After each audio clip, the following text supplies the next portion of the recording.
News 18 বাংলায় স্বাগত। আমি সব্যসাচী আপনাদের সঙ্গে। লোকসভায় বিয়ে নিয়ে ভুল তথ্য দিয়েছেন নুসরাত জাহান। এই অভিযোগ জানিয়ে তৃণমূল সাংসদের বিরুদ্ধে ব্যবস্থা নেওয়ার আর্জি উত্তরপ্রদেশের বিজেপি সাংসদের। চিঠি দিলেন লোকসভার অধ্যক্ষকে। 2 সপ্তাহ আগেই এই বিষয়ে নথি পাঠিয়ে দিয়েছি, পাল্টা প্রতিক্রিয়া অভিনেত্রী সাংসদের। আমি নুসরাত জাহান রুহি জৈন লোকসভার সদস্য নির্বাচিত হইয়া ঈশ্বরের নামে শপথ করিতেছি।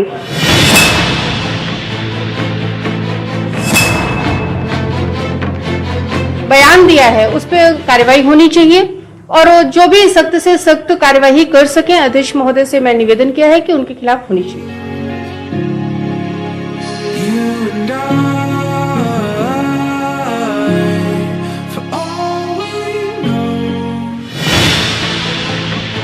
বিবাহ বিতর্কে এবার নুসরাত জাহানের বিরুদ্ধে আসরে বিজেপি।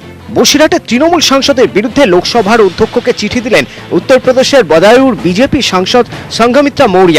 আর্জি জানালেন ব্যবস্থা নেওয়ার। চিঠিতে বিজেপি সাংসদ লিখেছেন, শপথের দিন লোকসভায় নিজেকে নুসরাত জাহান রুহি জৈন বলে পরিচয় দেন অভিনেত্রী সাংসদ। নববধূর সাজে এসেছিলেন তিনি। আমি নুসরাত জাহান রুহি জৈন লোকসভার সদস্য নির্বাচিত হইয়া ঈশ্বরের নামে শপথ করিতেছি।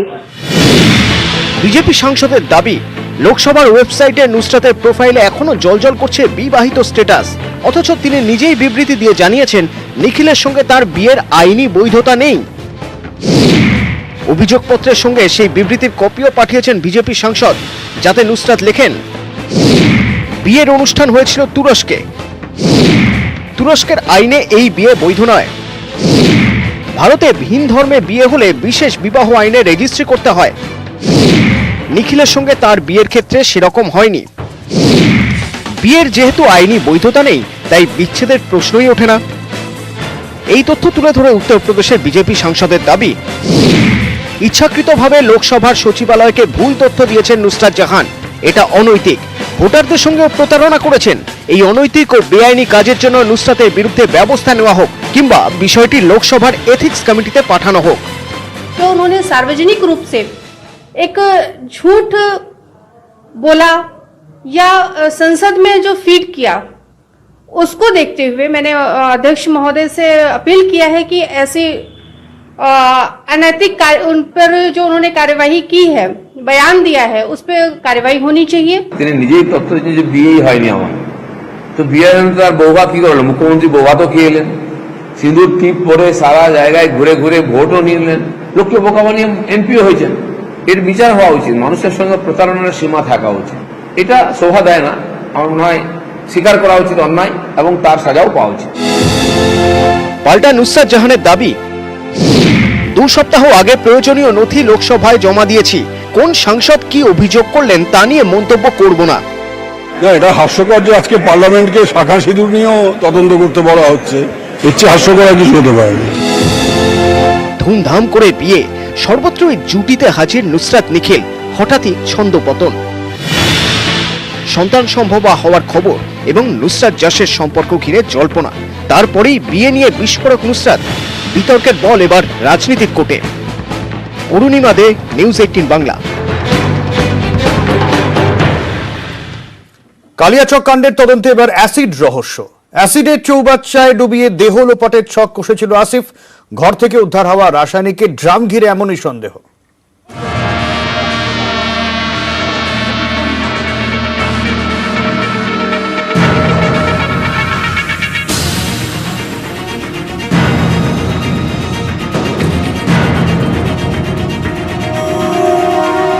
কালিয়াচক কাণ্ডের তদন্তে এবার অ্যাসিড রহস্য। তদন্তকারীদের অনুমান, পরিবারের সদস্যদের খুন করে দেহ লোপাট করতে চেয়েছিল আসিফ মোহাম্মদ, আর সেখানেই অ্যাসিড যোগ, যা মনে করিয়ে দিচ্ছে অ্যাসিড বাথ মার্ডারের কথা।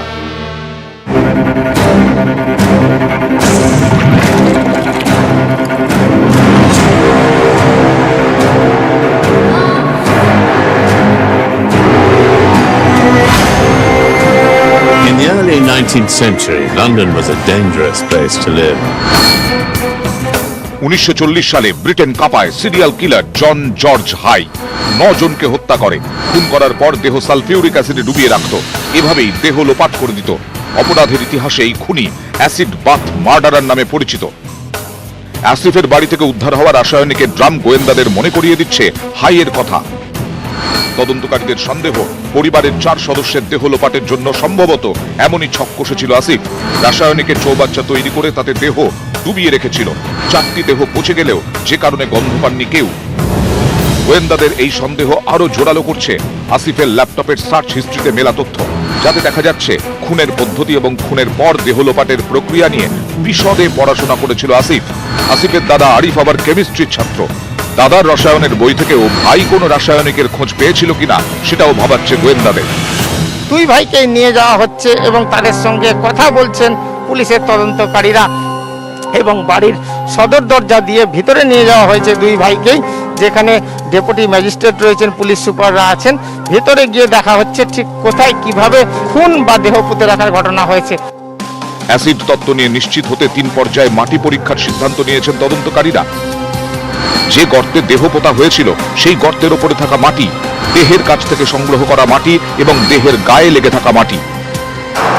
কিন্তু অ্যাসিডের ব্যবহার যদি হয়েই থাকে তাহলে দেহ লোপাট করা গেল না কেন? মাটির সঙ্গে রাসায়নিক খাপ খায়নি বলেই কি শেষ পর্যন্ত ভেস্তে যায় আসিফের পরিকল্পনা? এই সম্ভাবনাও খতিয়ে দেখছেন গোয়েন্দারা। এদিন মালদার পুলিশ সুপার আলোক রাজোরিয়ার উপস্থিতিতে ঘটনার পুনর্নির্মাণ করা হয়। ম্যানিকুইন নিয়ে গিয়ে দেহ লোপাটের চেষ্টার পুনর্নির্মাণ করান গোয়েন্দারা। এই বাড়ির ভেতর থেকে যে সুড়ঙ্গের মারফত দেহ বা পাশের গোডাউনে নিয়ে যাওয়া হয়, কিভাবে নিয়ে যায় সেটা বোঝার জন্য কিন্তু ম্যানিকুইন মডেল ইউজ করা হয়েছে। ম্যানিকুইন মডেল, সেখানে কিভাবে দেহ ডাম্প করা হয়েছিল সেই গোটা বিষয়টি কিন্তু দেখানো হয়েছে, এবং প্লাইউডের মাধ্যমে, অর্থাৎ এই যে প্লাইউড যেটা এই মুহূর্তে গোডাউন থেকে একে একে বার করা হচ্ছে, অর্থাৎ 28 তারিখে ঠিক কী ঘটেছিল সেই বিষয়টাকে পুঙ্খানুপুঙ্খ আজকে আসিফ পুলিশকে দেখালো। দুর্ভেদ্য দুর্গের মতো এই বাড়ির ছাদের ঘর থেকে উদ্ধার হয়েছে কম্বল। পুলিশের অনুমান এই কম্বলে দেহ মুড়েই তা নিয়ে যাওয়া হয়েছিল গর্ত পর্যন্ত। কালিয়াচক থেকে ক্যামেরায় শশীপাল চৌধুরীর সঙ্গে লিপেশ লালা, সুকান্ত মুখোপাধ্যায়, সেবক দেব শর্মা, নিউজ 18 বাংলা। জ্ঞানেশ্বরী প্রতারণা কাণ্ডে অভিযুক্ত অমৃতাভ চৌধুরীর বয়স নিয়েও দ্বন্দ্ব।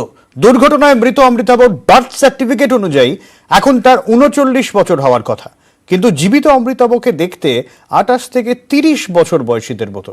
তাহলে কি বার্থ সার্টিফিকেটও জাল? বয়স যাচাইয়ে করা হবে ওসিফিকেশন টেস্ট। কোথাও গিয়ে কিছু একটা সংশয় রয়েছে, হয় বার্থ সার্টিফিকেটে সেটা কোনো কিছু জাল কিনা সেই বিষয়টাও তারা খতিয়ে দেখছেন। এরই পাশাপাশি এই বয়স নিয়ে যে একটা দ্বন্দ্ব বা সংশয় তৈরি হয়েছে তাকে দূর করার জন্যই এই ওসিফিকেশন টেস্ট করানো হবে বলে সিবিআই সূত্র থেকে খবর। অমৃতাভর শিক্ষাগত যোগ্যতা নিয়েও ধোঁয়াশায় সিবিআই সূত্রের খবর।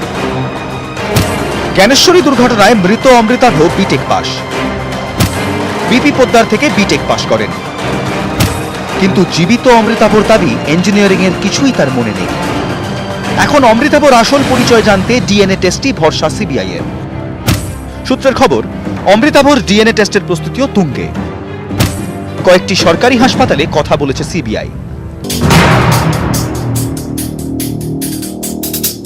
জ্ঞানেশ্বরী দুর্ঘটনা হয় 2010 সালে। মন্তেশ্বর গ্রামের বাড়িতে অমৃতাভ দাবি করেন তিনি 7 বছর তামিলনাড়ুতে জঙ্গি ডেরায় ছিলেন। 2017 ফিরে আসার পর পুলিশ বা রেলকে জানাতে চান আত্মীয়রা। তাদের দাবি তখন অমৃতাভ অস্বাভাবিক আচরণ করেন। যত সম্ভব ও ছিল মানে মাওবাদীর ডেরাতে। জিজ্ঞাসা করি, প্রেসার করি যে চল থানায় গিয়ে আমরা স্যালেন্ডার করে দিই বলি, তখন ও অনেকভাবে দুঃখ পায়, মানসিকভাবে ভেঙে পড়ে। তার জন্য কান্নাকাটি করে, এই করে। তার জন্য ওর মা এবং বাবা বলে যে ওকে ওই সব বিষয়ে কিছু বলিস না তোরা। অমৃতাভর পরিবারের দাবি 1.5 বছর তার মানসিক চিকিৎসা চলেছে। চিকিৎসা সংক্রান্ত নথি খতিয়ে দেখছে সিবিআই। ক্যামেরায় পিন্টু সরকার ও সন্দীপ পালের সঙ্গে অর্পিতা হাজরা ও সরোজিনী ঘোষ, নিউজ 18 বাংলা। ভবানীপুরের পর স্ট্র্যান্ড রোড ফের উদ্ধার নরকঙ্কাল, এবার পরিত্যক্ত বাড়ির ছাদ থেকে। কোথা থেকে এলো এই কঙ্কাল? তৈরি হয়েছে রহস্য। 20 বছর ধরে পরিত্যক্ত সেই বাড়ির ছাদ থেকে উদ্ধার নরকঙ্কাল, এই নিয়ে তৈরি হয়েছে রহস্য। স্ট্র্যান্ড রোডের দোতলা এই বাড়িটি পোর্ট ট্রাস্টের। সম্প্রতি এক বেসরকারি সংস্থাকে লিজ দেয়। কয়েকদিনের বৃষ্টিতে বাড়ির ছাদে জল জমেছে। মঙ্গলবার সকালে পরিষ্কার করতে যান বেসরকারি সংস্থার কর্মীরা। তাদের দাবি তখনই নজরে আসে কঙ্কাল। খবর যায় লালবাজারে। উত্তরবন্দর থানার পুলিশ হাড়গোড়গুলি উদ্ধার করে।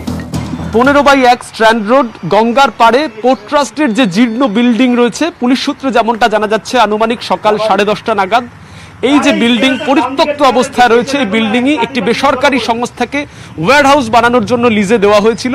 পরিচ্ছন্ন করার সময় কিন্তু তাদের নজরে আসে একটি স্কেলিটন। কিন্তু কোথা থেকে এলো এই কঙ্কাল? এই কঙ্কালটি কার? কঙ্কাল কি ফেলে দিয়ে গিয়েছে নাকি দেহ পড়ে থেকে থেকে কঙ্কাল? এসব নিয়েই তৈরি হয়েছে রহস্য। কঙ্কালটি পুরুষ নাকি মহিলার তা জানতে ময়নাতদন্তের জন্য পাঠানো হয়েছে। এ মাসেই ভবানীপুরের একটি পরিত্যক্ত দোকান থেকে উদ্ধার হয় নরকঙ্কাল। এবার স্ট্র্যান্ড রোডের পরিত্যক্ত বাড়ি। ক্যামেরা অরবিন্দ কুমার প্রসাদের সঙ্গে সৌরজ্যোতি বন্দ্যোপাধ্যায় এবং অর্পিতা হাজরা, নিউজ 18 বাংলা।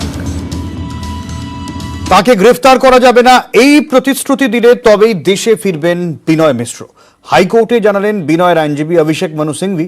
12 জুলাইয়ের মধ্যে তদন্তকারীদের মুখোমুখি হন বিনয়। তদন্তে সহযোগিতা করলে গ্রেফতার করা হবে না, আশ্বাস সিবিআই এর।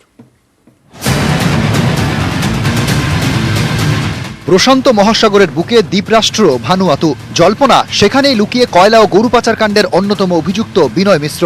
বিনয়ের বিরুদ্ধে রেড কর্নার নোটিশ জারির আবেদন করা হয়েছিল, যদিও ইন্টারপোলের তরফে কোনো বার্তা আসেনি। এই অবস্থায় বার্তা পাঠালেন খোদ বিনয়।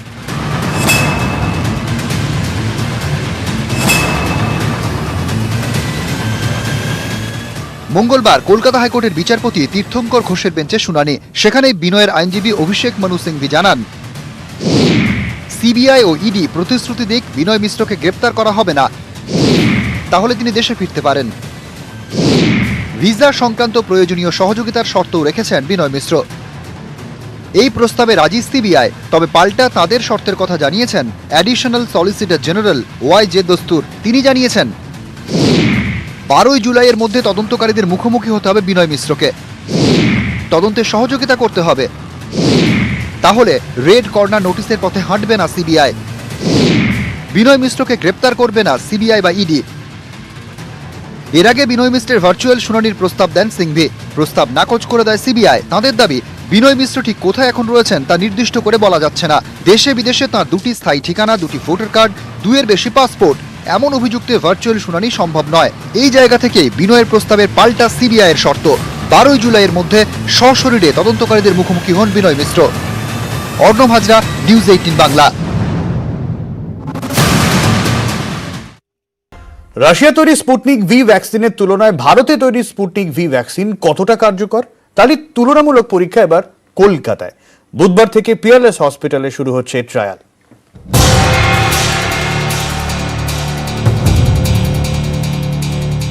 করোনার তৃতীয় ঢেউয়ের আশঙ্কায় দেশ। সোমবার থেকে শুরু হয়েছে 18 ঊর্ধ্বদের গণহারে টিকাকরণ।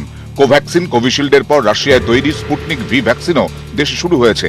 রাশিয়ার এই ভ্যাকসিন তৈরি হচ্ছে ভারতেও। কিন্তু কতটা কার্যকরী সেই ভ্যাকসিন? এবার বিদেশি বনাম দেশি ভ্যাকসিনের তুলনামূলক পরীক্ষা।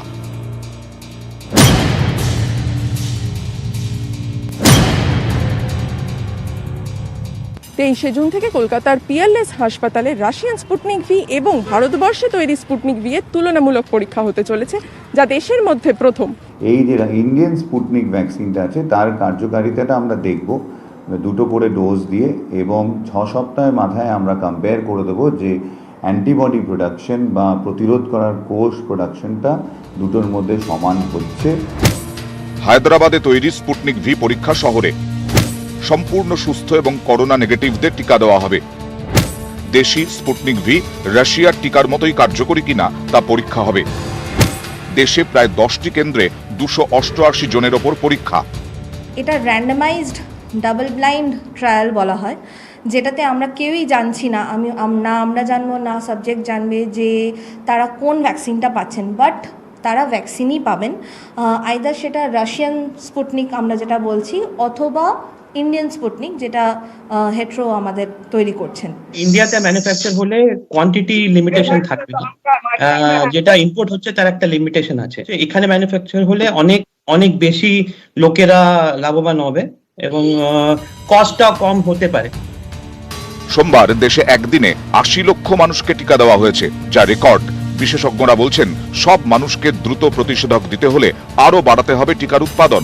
সেই লক্ষ্যে দেশে তৈরি টিকার কার্যকারিতা আর সাফল্যের দিকে তাকিয়ে চিকিৎসকরা।